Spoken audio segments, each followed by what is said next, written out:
I was getting gas at Shell when I saw my fiancée run out of a car with her hair messed up. She said she was just getting coffee with a friend when the guy stepped out of the car, zipping his pants. I always thought mornings were the safest time of day. The world hadn't woken up enough to start lying yet. People were still half asleep, fumbling with keys and coffee cups, not sharp enough to cause real damage. If someone had told me that one random morning at a Shell gas station would rip open my engagement, I would have laughed at them and kept filling the tank.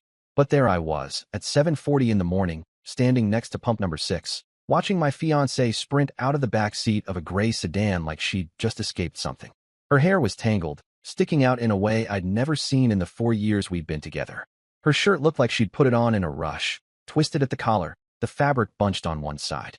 She wasn't wearing the jacket she'd left home with. She kept one hand pressed to her neck as if she was covering something. And the expression on her face, guilty shock mixed with a desperate attempt to pretend nothing happened, hit me harder than any punch could. For a moment, I honestly thought I was hallucinating. Maybe it wasn't her. Maybe the woman sprinting toward me with wide eyes and trembling hands wasn't the same person who had hugged me just an hour earlier before leaving the apartment. But she reached me, and she tried to smile. That sealed it. This was real. Arden, hey, you're early, she said, but her voice wavered like a bad recording. She didn't ask why I was there. She knew the answer. I was on my way to my cousin's engagement lunch across town and decided to stop for gas. The timing was pure coincidence. The kind of coincidence that exposes everything. I didn't say anything. I just looked at her shirt, then at the car she came out of. A few seconds later, the back door of that sedan opened again.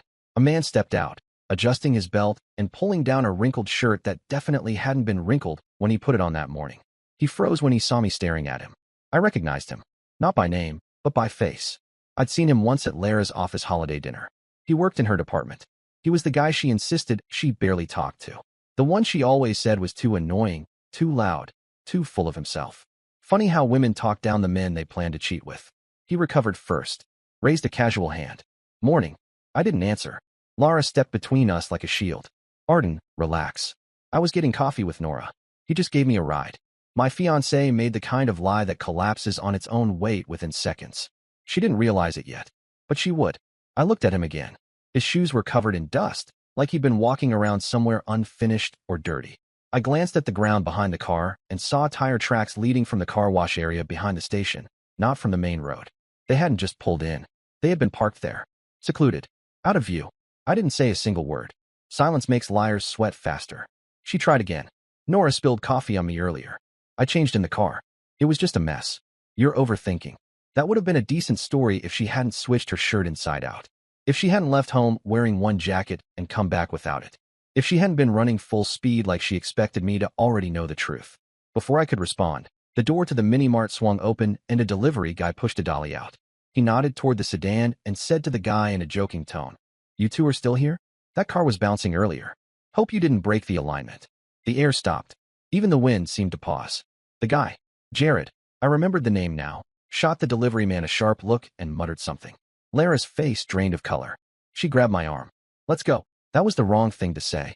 You don't tell someone to leave the scene of your own lie. But she pulled anyway, desperate to get me back into my car before the situation unraveled completely. I didn't budge. She knew exactly what that meant. The delivery guy shrugged and walked off. He didn't care. Why would he? People cheat. People lie.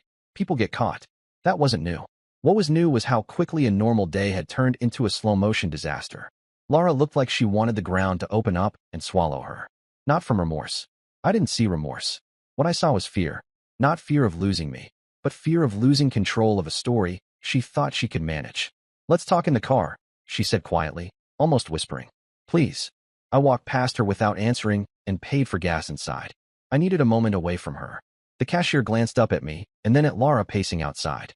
He didn't ask anything, but the way he looked told me he already understood what I was walking into. A stranger knew more about my morning than I did. When I came back out, Lara was standing with her arms folded, her breathing uneven. Jared had vanished, probably drove around to avoid another confrontation. The coward didn't even wait to see what would happen. We got into my car. She tried to hold my hand immediately. I moved it away. She flinched. "Arden, please listen. Nothing happened. He was giving me advice about." "That's enough," I said. Calm. Too calm. She kept talking anyway, changing her story every few seconds.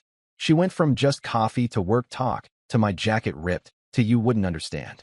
Every lie tangled with the one before it until the whole thing looked like a net she kept wrapping around herself. Halfway home, she turned it on me. You're making assumptions. You always do this. You twist things. You act like you're some expert on what I do. You're overreacting. That was the moment I finally looked at her. I said nothing, but she saw something in my eyes that stopped her mid-sentence. When we got home, she rushed to the bedroom to change. I stayed in the living room. I heard drawers opening, clothes being shoved around, hangers clattering. She was scrambling. I didn't know why yet, but she was panicking in a way I hadn't seen before. Her steps were frantic, not emotional, strategic, like she was trying to hide evidence before I had time to notice it. Then her phone rang. She didn't answer it, but I saw the screen light up through the cracked bedroom door. Just initials. Jam. I didn't need to guess. She returned minutes later wearing fresh clothes and acting like she had decided we were starting over from zero. She sat next to me, put her hand on my knee, and started explaining her morning again with a rehearsed tone. I interrupted. Call Nora. Her mouth stopped moving. What for? She asked. You said you were getting coffee with her. Her throat worked as she swallowed. She dialed. It rang. Then again. Nora picked up. She sounded tired and genuinely confused. I could hear her voice clearly enough that Laura couldn't manipulate the story mid-call. Nora, I said, leaning forward slightly. Were you with Laura this morning? A silence. 2 seconds. 3. No. I thought she was with you. Laura snatched the phone, hung up immediately, and stood up so fast the couch shook. She started yelling about boundaries, about how I was embarrassing her, about how trust works both ways. None of it matched the situation. None of it even attempted to sound real. She wasn't defending innocence. She was defending control. When she finally ran out of steam, she stormed into the kitchen and slammed her phone onto the counter hard enough to crack the screen protector. I stayed on the couch. She paced back and forth, muttering under her breath. Minutes passed. Eventually, she went into the spare room and closed the door. Quietly. No more slamming. That silence was worse than any yelling. Through the thin wall, I heard the faint tapping of her typing a long message. Then more typing. Then deleting. Then typing again. It went on for almost an hour. I knew who she was writing to. I didn't stop her. I didn't ask for explanations anymore. She fell asleep in that room. I lay on the couch staring at the ceiling, realizing the morning wasn't a one-off. It was the first visible crack of something much older, much deeper. Something she had been hiding with absolute confidence. By sunrise the next day, I knew the real story hadn't even begun yet. This was just the shell station. Just the starting gun. And she was already sprinting. The next morning, the apartment felt heavier than it should have. Not emotionally, physically. Like the air itself picked up weight overnight and decided to sit on my shoulders. Laura pretended everything was normal.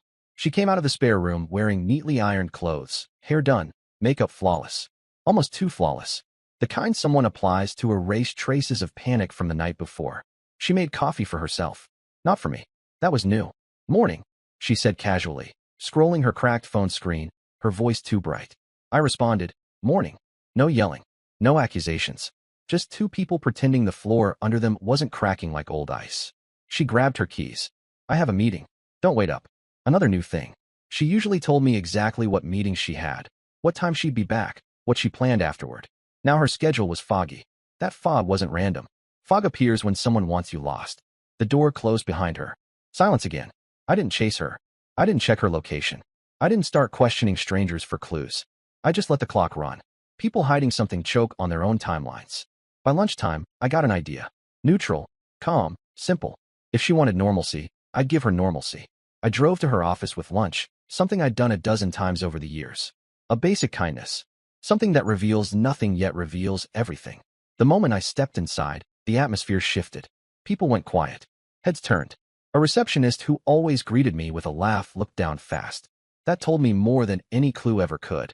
I asked if Laura was free. Her coworker Rafi walked by, froze, then forced a tight smile. Arden, hey. She's in a meeting. He wasn't lying, but he was uncomfortable. That discomfort vibrated in the air like static. Can you let her know I'm here with lunch? I asked. He hesitated, then nodded. Sure. He walked off. The receptionist watched him go with nervous eyes. Minutes later, Laura came out like a storm cloud in human form. What are you doing?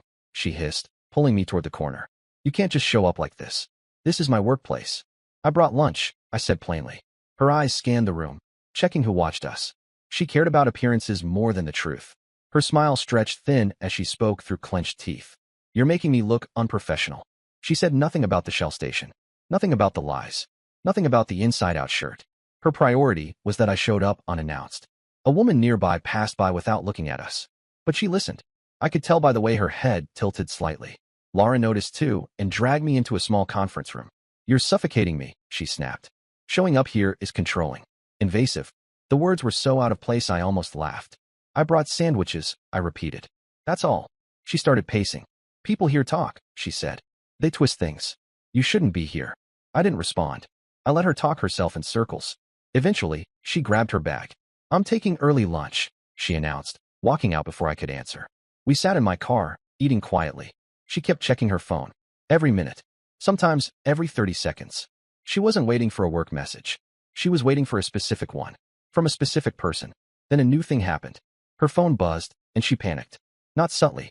She snatched it so quickly she dropped half her sandwich onto her lap. "Work," she claimed, unlocking the screen. But she angled it away so I couldn't see. I didn't ask to. If someone hides their screen like it contains state secrets, the last thing you need is proof. Their behavior is the confession. When I dropped her off, I noticed something else. A man across the parking lot, Milan, another coworker, staring at her with a mix of pity and judgment. He gave me the kind of nod men give when they know something you don't want to hear. I drove home. 30 minutes later, my phone rang. It was Nora. She didn't sound confused this time. She sounded shaken. "Can you meet me?" she asked. "Right now." That kind of tone snaps you upright. We met at a small cafe close to her apartment. She wasn't wearing makeup. Her hair was tied up lazily. She looked like someone who spent a night debating whether to stay quiet or tell the truth. She didn't waste time. "Arden, I owe you honesty." My stomach tightened. "What happened yesterday," she continued, "wasn't random. She's been lying about her meetups. For months. The coffee thing. That's not new. She's been using my name a lot." She looked away, ashamed. "She told me she didn't want you to think she was too social after work. She said it would stress you out." I believed her. Now I know why she kept using me as an excuse. The weight of her words sank in. Not because I hadn't suspected anything, but because someone else finally said it out loud. Nora sighed. "And that guy you saw? The one from her department? People at work talk. No one knows details, but the way they leave together during team outings isn't subtle." I exhaled slowly. "Why didn't you tell me earlier?" She toyed with her cup. "Because she's my friend. Because I wanted to believe she was just going through a phase. Because I thought you two were solid." She kept saying she had everything under control. Those last words hit hard. Everything under control. A liar's favorite belief. Then Nora added something that made my jaw tighten. She said, if things ever went bad with you, she had a backup plan. A backup plan. A cold, calculated phrase. Not emotional. Not impulsive. Strategic. Before I could respond, Nora leaned in. "Arden, she isn't treating this like a mistake. She's treating it like she's choosing between options. And that makes this worse." She was right. It did. When I got home, Laura was already there even though she never left work early. She was on the couch, sitting stiffly, scrolling her phone with a determined look. "Why did Nora call me?" she asked immediately. "What did you two talk about?" I didn't answer her question. I asked mine. "When's the trip?" She froze. "What trip?" she asked too quickly. "The one you accidentally mentioned yesterday. With couples. From work." She opened her mouth. Closed it. Opened it again. "We were planning a small getaway, okay? A few of us. A break from the stress. You weren't supposed to come." There it was. The foundation of hurt in a single sentence. "You weren't supposed to come." She tried to soften it. "Not because I don't want you there. I just didn't think you'd enjoy it." Her voice cracked. She knew it sounded wrong. "So who's going?" I asked. She listed names too fast, as if racing ahead of consequences. Rafi, Milan, Ivy, some others. "And Jared," I said. Her face twitched. A tiny movement, but enough to confirm everything. "He might be," she whispered. Might.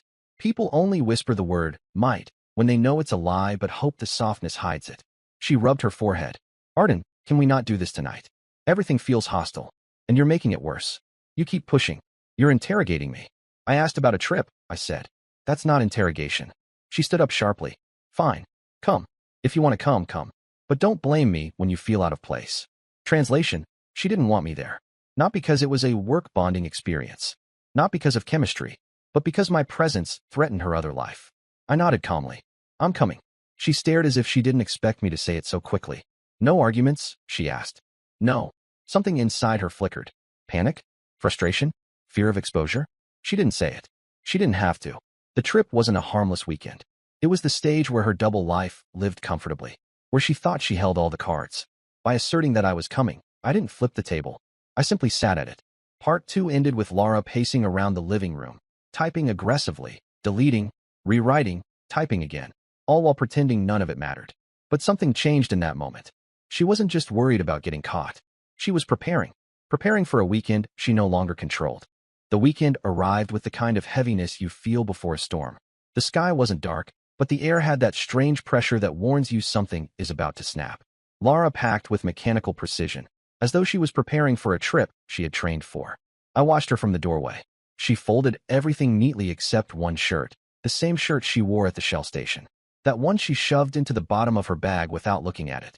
We drove for an hour in near silence. Every mile felt like another layer of tension wrapping around the car. Lara put on cheerful music, then turned it off. She scrolled her phone repeatedly. When we got closer to the cabin, the roads narrowed, trees thickening on both sides like they were hiding something. The cabin stood on a hill above a lake, big enough for 8 people. 4 cars were already parked there. I recognized one immediately. Jared's.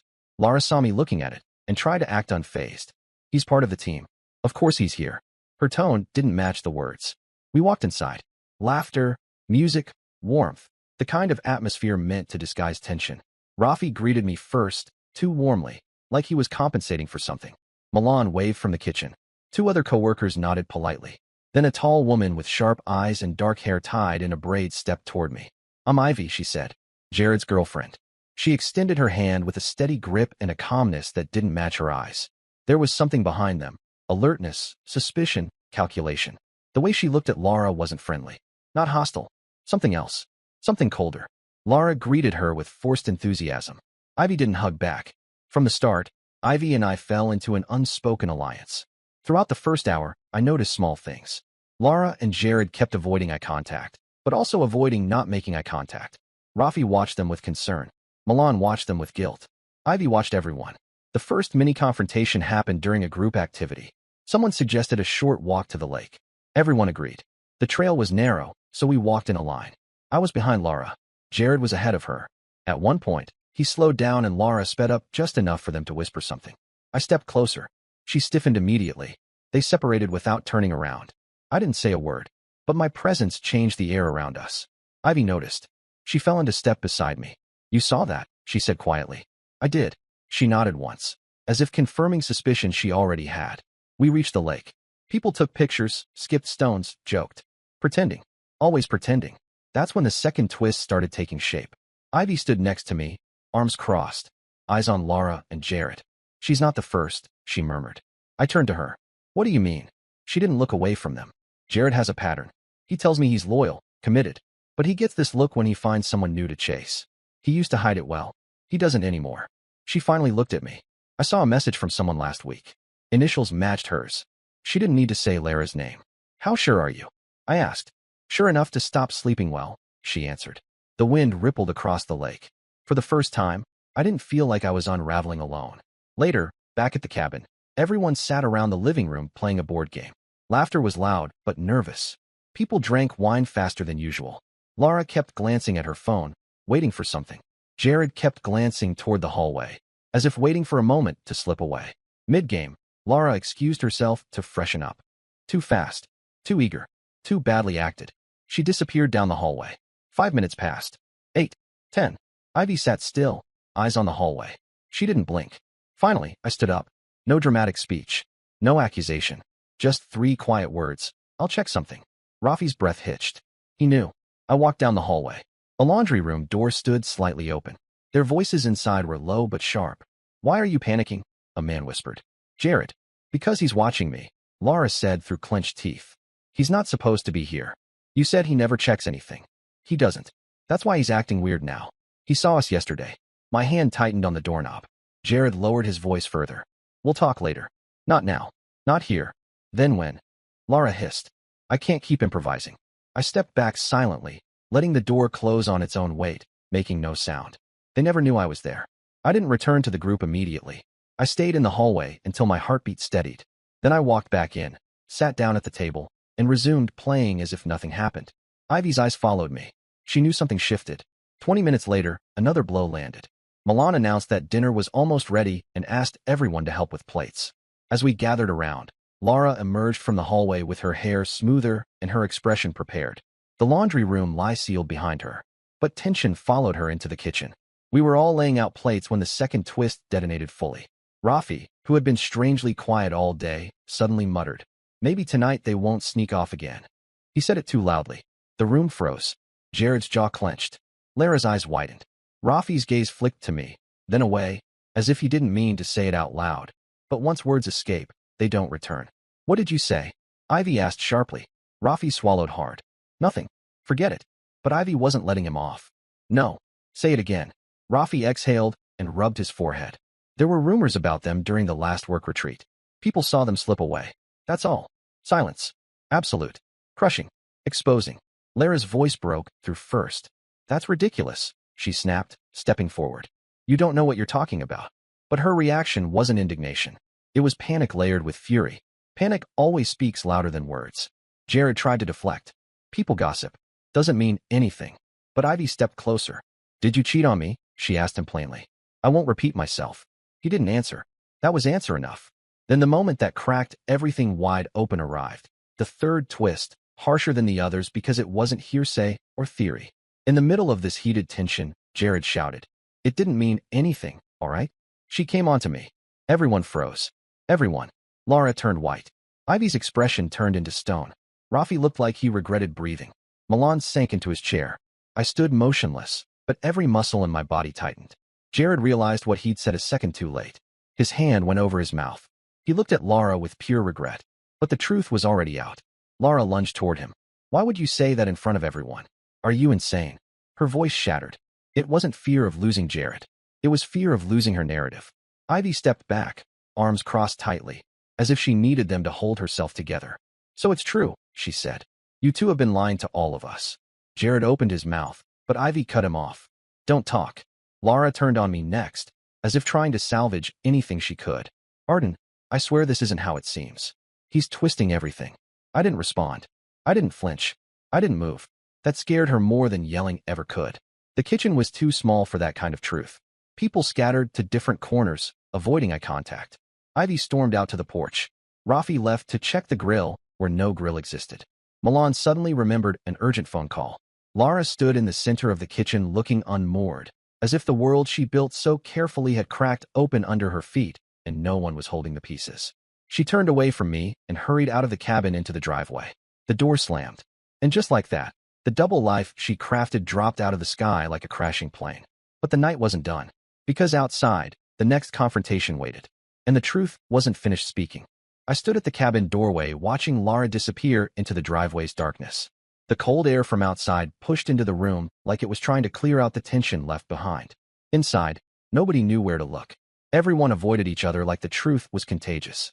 I stepped out after a minute. Not chasing her, just making sure she didn't decide to run into the woods out of panic. She was standing beside our car with her hands in her hair, pacing in shaky steps. Every few seconds, she glanced back toward the cabin as if expecting someone to follow her.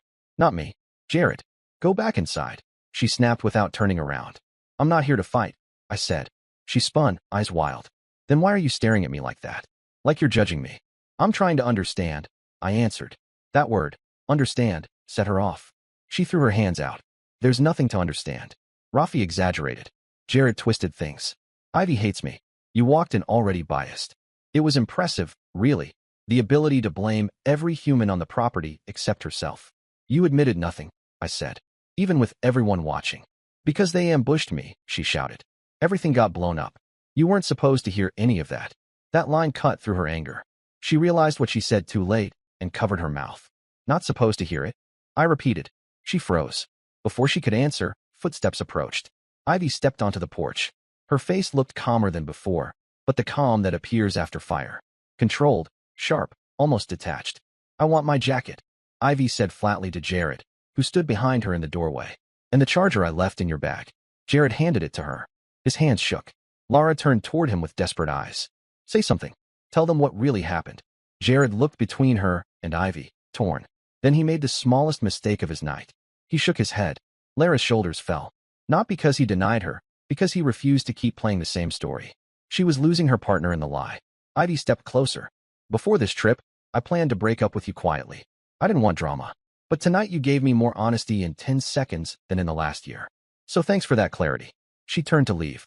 Jared grabbed her arm gently. "Ivy, please." Don't touch me, she said, pulling away. She walked past me without looking back. Jared stayed in the doorway, unable to choose a direction. Lara watched him with disbelief and fury mixing on her face. She started walking toward him like she needed to salvage something, anything. No, he said, stepping back. We're done. I'm not covering this. Not after tonight. That moment broke something in her completely. She didn't cry. She didn't scream. She just stood there with her mouth slightly open, like the ground vanished, and she was still deciding whether she should fall or pretend she wasn't standing on nothing. I walked past her. Not to hurt her. Not to comfort her. Just to go inside. Inside, the cabin felt colder than the night outside. Rafi sat at the table rubbing his forehead. Milan was pretending to scroll his phone, but his legs shook nonstop. Nobody spoke for several minutes. The things unsaid were louder than anything we could have said out loud. After a while, Lara came in slowly, looking smaller somehow. She walked straight to our bedroom, without saying a word. The door clicked softly. No slam this time. I stayed in the living room until everyone drifted off, then found a blanket and slept on the couch. At some point in the night, Lara opened the door slightly. I heard her breathing. She didn't call my name. She just stood there. Then she closed it again.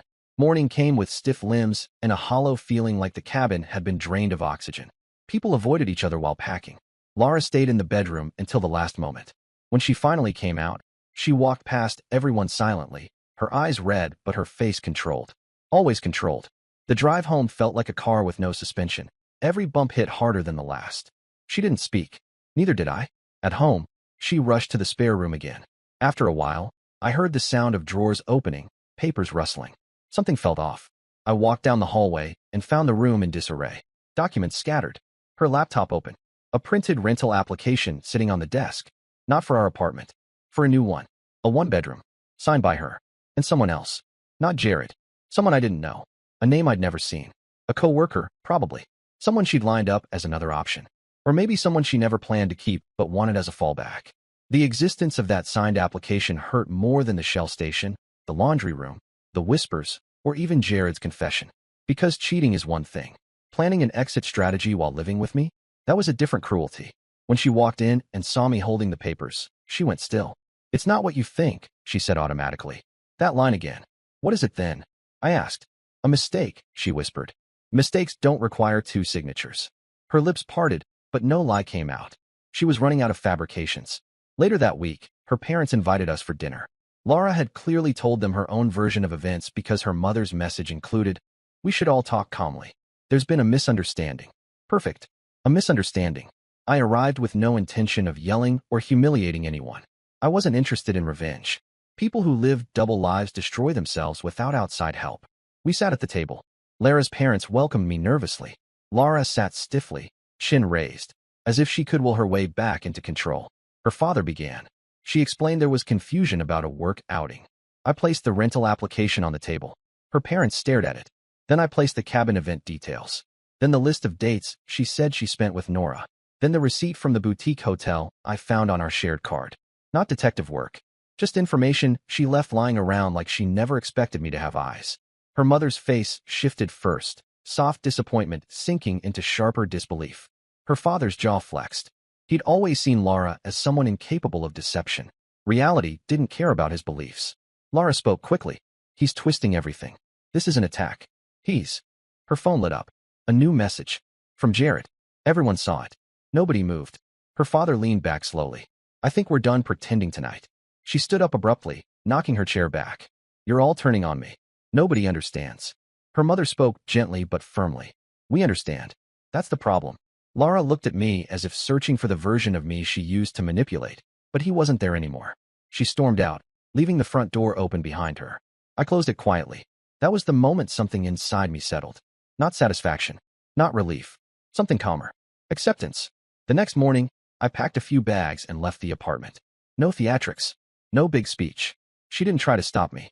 Within a week, consequences followed naturally. She lost her job after HR discovered she'd violated workplace relationship rules. Jared broke up with her officially. Ivy blocked both of them. Nora apologized again and again for staying quiet too long. The lease she tried to open behind my back collapsed, leaving her with penalties. I found a new apartment. Smaller than ours, but quiet. Clean. Honest. Months later, I stopped at that same Shell station for gas. The car wash was open, water misting in the air. A gray sedan parked near the pumps. but not the same one. Different people, different lives, nothing to do with me. I filled the tank, paid, and drove off without thinking twice. Not because I healed. Healing isn't a landmark, it's a quiet change in direction. I left the past sitting behind that gas station and walked into a future with less noise. The truth didn't need revenge. It didn't need drama. It didn't need grand gestures. It simply needed daylight. And once it appeared, everything she built collapsed under its own weight.